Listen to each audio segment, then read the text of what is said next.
Okay, picture this. A remote cabin complex in the mountains of Jalisco, Mexico. It's the kind of place you'd imagine a luxury eco-retreat. Guests come and go and money's changing hands, except these are not just ordinary people. They're not tourists and the money's not from bookings. The man who owns it has owned it since 2020 and he is the most wanted drug lord in the world. Today we're not going to be talking about the drugs or the violence, we're going to be talking about the money. Because one of the things that made El Mencho so genuinely terrifying was not just his army. It was his financial empire so sophisticated that a former DEA agent compared it to a multinational investment portfolio. My name's Lumiel. This is El Mencho. There is a paper trail, so let's follow it.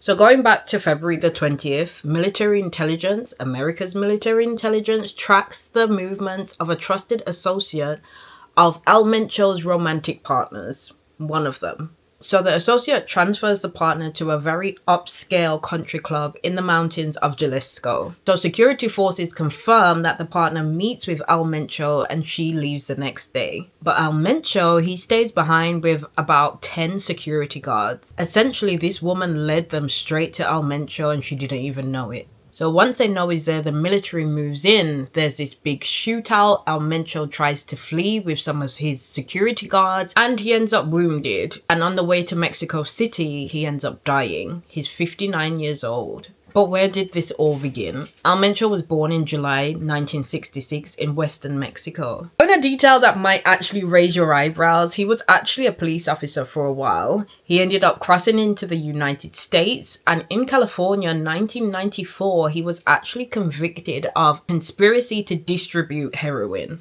So he serves 3 years in a US prison, gets deported back to Mexico, and then slowly starts to build up this massive empire. And when El Mencho marries Rosalinda Gonzalez, he doesn't just gain a wife, he gains access to one of the most powerful criminal financial networks in Mexico. You see, Rosalinda came from the Gonzalez Valencia family, founders of Los Queens, a criminal organization deeply embedded in money laundering operations right across the country. And Rosalinda was known as La Jefa, the boss. So she was not simply the spouse of a drug lord. She oversaw shell networks, businesses, property holdings, everything. One analyst referred to her as basically the spine of this whole organization. So while El Mencho was this violent public face, Rosalinda was the financial architect. So the cartel's primary financial operator was a man called Oscar Antonio Alvarez Gonzalez. So he builds this structure of around 61 alleged frontmen, 30 of whom only appear once in corporate records, making it almost impossible to trace the network back to him. In the area of El Mencho's home, at least 9 companies were created. 4 of them dedicated to agave and tequila production. So let's go over all the businesses that we know of. So as I mentioned, you've got agave tequila productions, at least 4 of them in El Mencho's home region. Tequila being one of Mexico's most known exports, which makes it the perfect cover because nobody's suspecting anything. You've got construction firms, cash incentive businesses, lots of cash on hand work. Again, another great cover. You've got cattle businesses, hard to audit, easy to inflate valuations on. You've got hotels, again, another one that's a little bit hard to scrutinize. There's jewelry companies, 7 of them in fact. Importing and exporting precious metals, they are still active. You've got tourism cabins, you've got car washes, again, very hard to audit, including one that was actually run by Rosalinda, which actually led to her arrest, but we'll get into that in a little bit. Real estate, there were properties in Mexico, Argentina, Uruguay, properties purchased all over the place, and including timeshare fraud.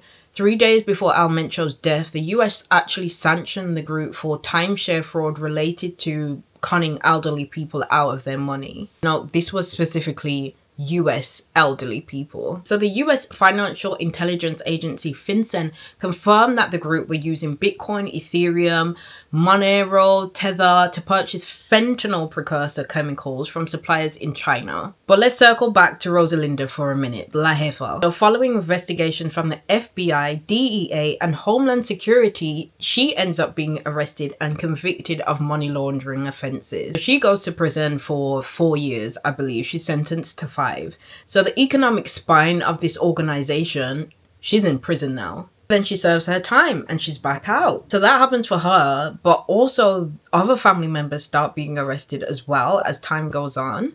In December of 2022, Mencho's brother, who's also involved in all of these operations, is arrested for possession of weapons. In November of 2024, Mencho's son-in-law is also arrested.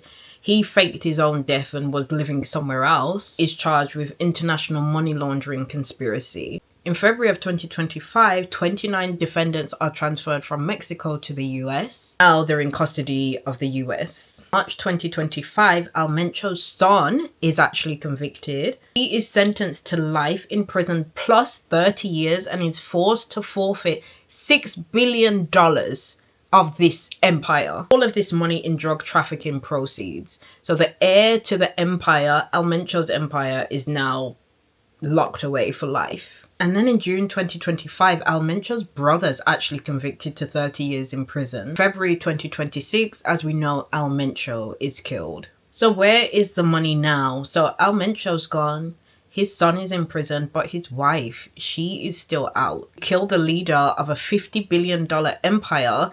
The money doesn't just disappear. Shell companies are still registered. The jewelry businesses are still going, all 7 of them. Tequila brands are still on the shelves. The properties in Argentina and Uruguay, they still are there in whoever's name. With Mencho gone and his son in prison, there's no clear successor in all of this. And without a centralized leader, it makes the money actually harder to track, not easier. I'll tell you what this compliant expert said. He said criminal organizations don't just vanish after a single operation that eliminates one individual. While the public watches the cars burn, compliance teams should be watching the money flow. The empire restructures. The money keeps moving, it just moves differently now. That was the paper trail and we followed it. Join me again for the next video. Bye.